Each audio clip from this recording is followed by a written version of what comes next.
Hey everyone. Today, I'm going to show you how to optimize Dola AI for speed, a full guide for 2026. If it's running slow or taking too long to process, these tips will make it faster and smoother. First, make sure your internet connection is strong and stable.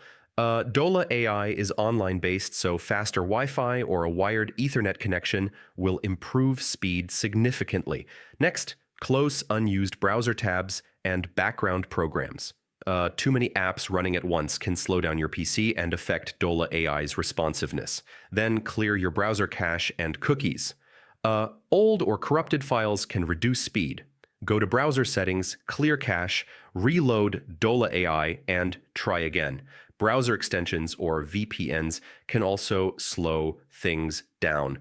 Temporarily disable ad blockers, security add-ons, or VPNs to speed up Dola AI. Finally, check Dola AI's internal settings, lower task complexity, enable any performance or low latency modes, and avoid running multiple heavy tasks at once for maximum speed.